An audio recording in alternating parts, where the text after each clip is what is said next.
if you were to go through the book of Matthew, you would notice that the writer is actually trying to lead you to a certain understanding about Jesus.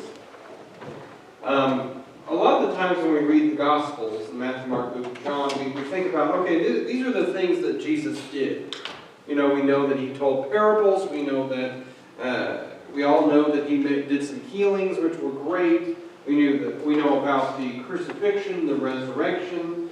More on that here in about a month and a half. But we know all about that stuff. And often when we do read the Gospels, we think, oh, okay, so we're just looking at kind of what happened. Well, and in some ways, yes. In some ways, not as much. I mean, it all happened, don't get me wrong. Don't hear me saying the opposite of that. But one of the things that we have to understand about the way the Gospels were written is that these Gospel writers were so excited for us to understand who Jesus was. And sometimes we see, if we look at, for instance, Matthew and Luke, all the same stuff is there, but maybe in just a slightly different order because the authors want us to know something specific about Jesus. Like, Mark was just excited in general. If we read through Mark, it's a shorter book. It has words like suddenly, immediately, and then they. And it makes you feel rushed because he wants you to get to the good part. He wants to teach you about what's going on and about what Jesus did. And Mark was just absolutely enamored by the things that Jesus did. Matthew and Luke kind of give us a resume of Jesus, why he is qualified to be considered the Messiah. And slightly different angles they look at that, but it's essentially his resume. And let's look at the beginning of Matthew where we talk about the lineage. And a lot of us get in Matthew chapter 1, we're already falling asleep on the floor because it starts to tell us where he came from. Who was whose father, and then they had that next person, and so on and so forth. We have this long list, and we're thinking, Matthew, come on, let's get to the good stuff. But in their culture, that was the good stuff. That's the good stuff. Because you're telling me that this Jesus, has, family lineage like Rahab the prostitute. You're telling me like Boaz, Ruth. You're telling me like, Jesse, just these just absolutely hard hitters of the faith. You're telling me that, if I'm an ancient Jew during this time, you're telling me that Jesus came from that kind of lineage? Obviously, we know that the Holy Spirit came upon Mary, virgin birth, all that stuff. We understand that. So Matthew is one rendering of Jesus that we're going to be looking at today. And I think it's important for us to understand why Matthew wrote what he wrote. Obviously, we just talked about the resume. If you're presenting the book of Matthew to someone and say, you don't believe that Jesus is who he says he is, let me tell you about him this way. This is who he is. You make your own conclusions. Because the writer knows that if you read it and you would have been in the ancient Jewish mindset, you would have seen him referring back to prophecies and ancient teachings and all of these kind of things that you would have looked at that and went, oh, I get it. I get it. And Jesus, as we see depicted in the book of Matthew, one of the reasons that he was here was to bring about a new kingdom. Picture yourself in the context of ancient Roman Empire. I know we do this a lot here. We talk about it a lot, But picture yourselves back then with this man coming in saying, hey, a new kingdom's coming. Meanwhile, the Caesar Augustus, or Caesar, whoever is the Caesar at the time, is throwing down decrees left and right. People should be doing this and not doing this. It's another time for increase in taxes. We need to build up our military. We had, in this context, about 30 years ago, we had a pretty embarrassing defeat up in the north. So, we need to increase our military. It's important for us to understand this context. And when I was reading this passage that I'm about to read you today, I've preached on this 100 times. But when I reread it again this week, something new popped out at me. Because I thought to myself, I want to read first what happened right before saying this. The passage I'm reading today, it comes from chapter 18 of Matthew. And the disciples, if you're just to read this chunk, just this chunk of the scripture, you would be thinking that the disciples were some really arrogant people. They're asking Jesus, this guy who says that he's bringing the kingdom, which is kind of controversial to say at the beginning, they're asking things like, okay, who's going to be the greatest in the kingdom? How dare you? We all look at that as Christians in 2020 America, and we think to ourselves, wait a minute, they're all trying to nudge each other, trying to figure out who's going to be the greatest. That's actually not what's being asked here. I just want to point that out real quick.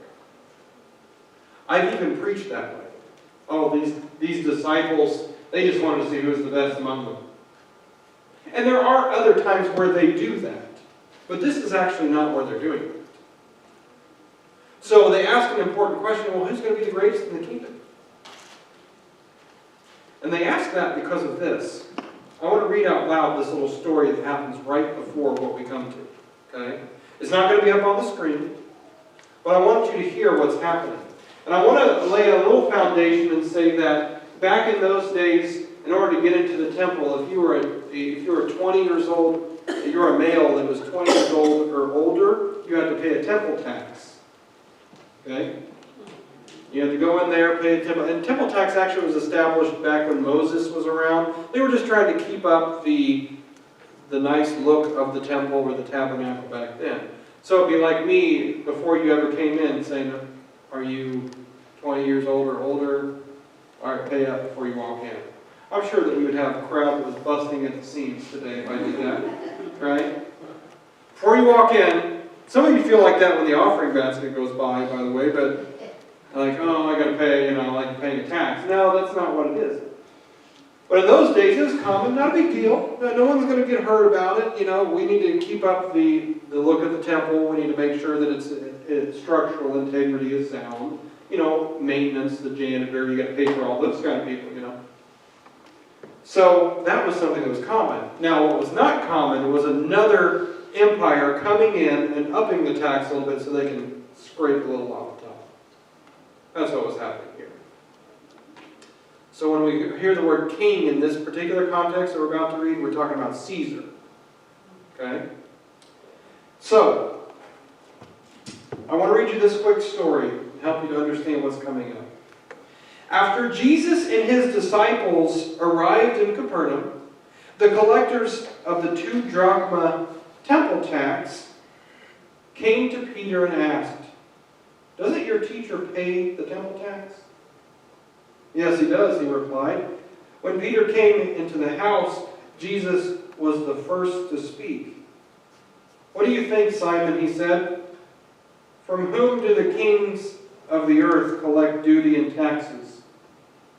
From their own children or from others?" "Oh, from others," Peter answered. "When the children are exempt," Jesus said to him. "But so that we may not cause offense, go to the lake and throw out your line. Take the first fish you catch, open its mouth, and you will find a 4 drachma coin. Take it and give it to them for my tax and for yours." So Jesus was of that age. He was going to the temple. They weren't in the actual city that the temple was in. They were just kind of like, hey, let's go to the temple. We need to collect some money. We don't have any money. We never think of Jesus as some wealthy businessman, He's walking around with his guys. Right. And he's with Peter, and he says, "Hey, we got to pay for me and you. How are we going to do this?" Well, Peter says that. And Jesus said, "We'll just go." And this amazing miracle happens where they find a 4 drachma coin that pays for both of them. But something interesting happens here. Jesus sets us up for what's about to come. he asked this question, like, okay, in the context of kings throughout the world, it doesn't matter, Caesar. Do the people pay taxes and the king's children, or is it just the people? And and people around Jesus was, why are you bringing this up? But anyway, it's not the children, because the resources of the kingdom belong to the people of the kingdom. Or the people of the kingdom of this context is the children of the king. So if we had a monarchical society and we were paying taxes, some of those taxes would be providing a palace, food for the children of the king. It's just not something we would question. It's like, well, duh, why would the children of the king pay taxes? That's kind of ridiculous. Because the resources of this world should be going to those in royalty, right? So now, that's the context of the conversation that we're going into now. We're thinking about, like, okay, Jesus is coming and bringing the kingdom. And when we say kingdom, we think of kings, queens, palaces, and we think of nice stuff, we think of big militaries, we think of all of this kind of stuff. And this is where we're at now. So if you have your Bibles with you, Matthew chapter 18, verse 1. Very important for us to lay this foundation. So they're walking along. Well, let's picture them in our minds. And we're in verse 1. At that time the disciples came to Jesus and asked, "Who then is the greatest in the kingdom of heaven?" He called a little child to him and placed the child among them. And he said, "Truly I tell you, unless you change and become like little children, you will never enter the kingdom of heaven. Therefore, whoever takes the lowly position of this child is the greatest in the kingdom of heaven. And whoever welcomes one such child in my name welcomes me." In my name means associated with me, a part of my group. So, what is he saying here? We just talked about this whole thing, like the children of the king don't pay taxes. And then we come over here, and the disciples are kind of ruminating. You can see the gears going on in their heads. And they're saying, okay, this kingdom that you're bringing, Jesus, who's going to be the greatest? They're asking, in their carnal mind, they're saying, well, who are we supposed to pay taxes to? Who do we go to when we have a problem? Who's going to be in charge of the military? Who's going to be over everything? Often we give the disciples a bad rap. They're just trying to think about functional structures. Like, how are we going to know when this all happens? Where's the headquarters? Where's the capital going to be? Where do we send our money to? They're asking interesting questions because they just got done having this conversation about a structure. Then Jesus turns it upside down. And this is one of those passages that we all think, oh, he's just saying one of his Jesus-y weird things. Like the opposite of what we would think. That's a Jesus thing. That's what he does. We think of big militaries, we think of big strong people, we think about might, and we think about muscle. And Jesus throws in things like children. That's what Jesus does, right? Jesus is actually going a little deeper than that here. Yes, it's the upside-down kingdom mentality. We've talked about that before among us. That he starts to display this kind of new kingdom mentality that we don't have to worry about might or muscle and all those kind of things because we have the resources of the entire universe at our disposal. But who has access to the universe resources? It's the children of the king. The disciples like, okay, who do we give our taxes to? Who's going to be in charge? Who's going to be throwing around decrees and things like that? Because Jesus at this point had just talked about bringing the kingdom. We don't know anything about him being king yet. Maybe a little bit. Like, is it you that's going to be leading? Because if it is cool, I like your teachings, and you've healed some people, that's great. But if you're King Jesus, how are you going to have time to continue to heal people?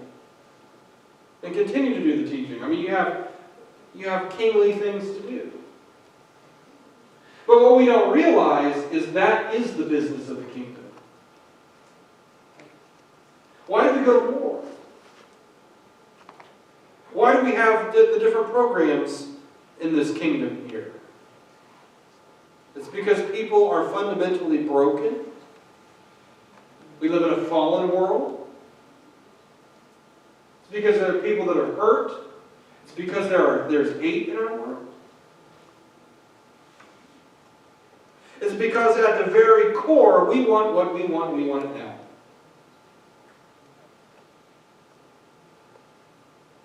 So the disciples are asking, hey, I know how this whole kingdom thing works. Let's first talk about who we're going to appoint as king, and you know, we have this down. But Jesus sees a child. And he knew this was coming. I mean, he's God in flesh.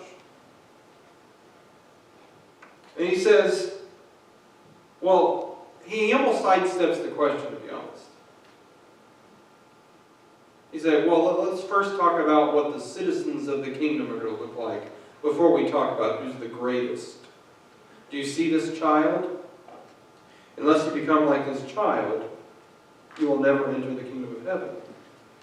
Now, let's talk about greatest language. Who's going to be calling the shots is what you're asking. Who's going to be raised up on a plateau? You're asking questions like, who am I going to bow down to? But I'm telling you what greatest truly means. Now, when we talk about this passage, often we talk about, children, they're innocent, they have infinite amounts of faith, and they just run to their parent, and they just embrace the parent, and children, as we all know, 100% obedient all the time. Yeah, but I got a laugh out of that. We talk about those kind of characteristics of a child. But if you look at a child, it wasn't a child who asked this question. It wasn't a child who questioned like the functional structures and all of these kind of things of like, who do I pay the taxes to? This child roams free. And it's not under the weight of legalism. It's not under the weight of like, okay, where do I need to go now? What's the next decree that I need to change my life about? A child embraces opportunity when it comes. A child, unless traumatized, does not live in fear.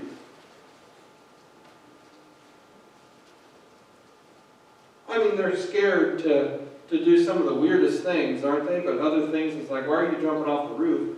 Other things, other things you're like, why won't you eat a piece of broccoli? I mean, those kind of things exist. But children in their fundamental nature are already wired for trust. So, he says, he called a little child to him, and he placed the child among them. And he said, truly I tell you, unless you change, that means that you're not currently of this status, and I want you to change to become a part of this status, and become like little children, you will never enter the kingdom of heaven. Jesus just told them, stop worrying about it. Quit worrying about it. Follow me. That's the first thing I asked you. You're wondering, how are we going to make sure we ensure that we are protected? These are the questions. This is the real question. How do I know I'm going to be protected? How do I know that we're going to be in a good financial status? You got some already pulling out their calculators trying to figure out, do we have enough among us that we've collected so far? Do we have enough to run a kingdom? How big is our kingdom? Where is it going to be located? That's the questions that they were asking. The business plan. Yeah, what's the business plan? Exactly. But Jesus says, just follow me and keep following. There was something a little rude about this child walking up to a bunch of adults talking. Wasn't there? Yeah. Like among children. You know, the rest of the disciples were sitting there talking among them, and if the child would have come up, like, hey, get away. But yeah, like you're saying, he was beckoned. Come on over. Come to me. Follow me. All this whole language is all wrapped around Jesus summoning and us responding. So, when we look at this kingdom language, this is not the kind of language that we encounter in our kingdom. When we, on a daily basis, try to build our own empires to make sure that we're comfortable, we ask questions like they're asking. My next promotion, when's that coming? That hits me hard. We talk about patience and how much we hate that. We talk about how big is our bank account so I know we'll be comfortable. You know, we talk about all of these different kinds of things. When Jesus is saying, look at this child over here. How much money does this kid have? He doesn't care when his next meal will come because he knows that he's going to be provided for. I don't know any child, unless they've grown up way too fast, and we know that trauma causes that kind of thing, that will sit there wringing their hands like, I don't know if I'm going to have dinner. There are kids like that, by the way. Out in places that we can't imagine and suffering through things that we can't imagine. And they should not be in that circumstance. That's our job. It's our job to go out among the world, heal the broken. That's a whole other sermon series there. But the child, the way that the child was made, is just going to go run and play and have fun and love on you and give endless amounts of energy to a meaningless task. And they trust who's in charge. They don't care about how they're going to be protected. Some of these kids are running out in the middle of the street, going to get their balls. We teach them not to do that. We put a little bit of fear in them for something like that. The disciples had just been thinking about this whole, I think that if he can pull coins out of a fish, there's something to this guy. 2 stories ago, he just healed someone that was demon possessed. I want to follow this guy. We could keep going backwards. He's telling parables, just like in the prophecies.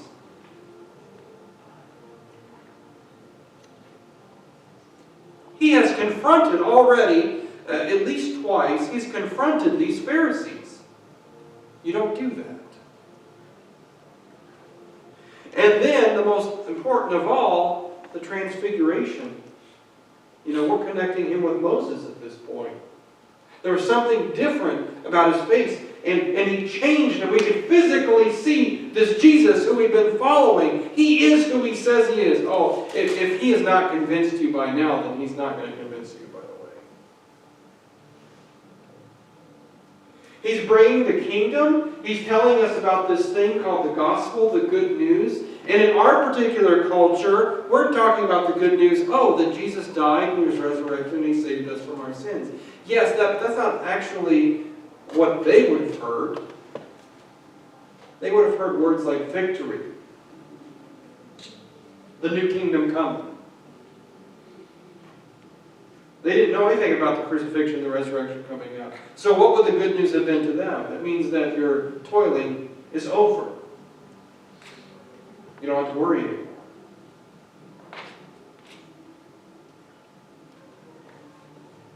Look at the birds of the field, or the birds of the air. I guess they don't run around on the ground, they actually fly, don't they? Look at the birds of the air. Look at the lilies of the valley. How much more does your King, who you are children of, love you than those? They are clothed, they are fed.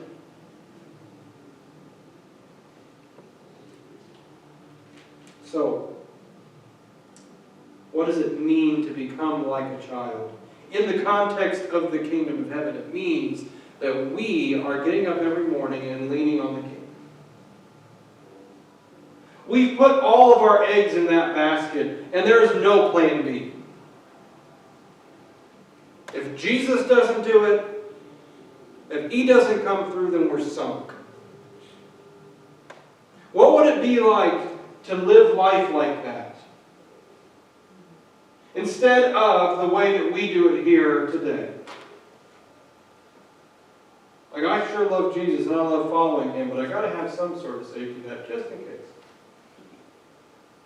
Oh, please, I'm not talking about money. Please save your money. Please invest your money. Please do all of those kind of things. Do that. But when we start to worship that, is when we realize that we are not a part of this kingdom of heaven that we're talking about. Or at least we're not exercising our citizenship. Let's put it that way.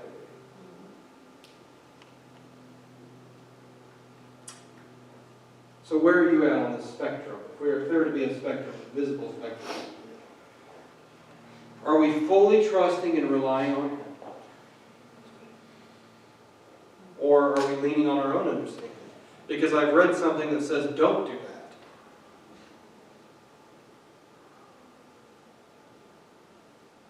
So, Jesus tells us who is entitled to the resources of the kingdom. And those are the children of the King. What steps have you taken today to exercise your part in the royal family? So he goes on, and I'm not going to read the rest of this, but he's pointing to the children.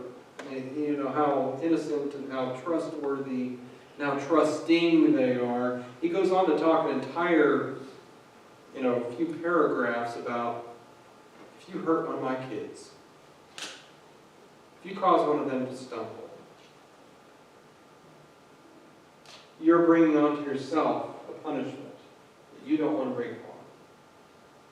He's not threatening anybody. He's not being mean. He's not like, hey, I'm going to pound you behind the jungle gym at recess. He's not saying that. What he's saying is that you don't want to mess this kingdom up. You don't want to change. Whenever I've told you to change to be like this, you don't want to step back.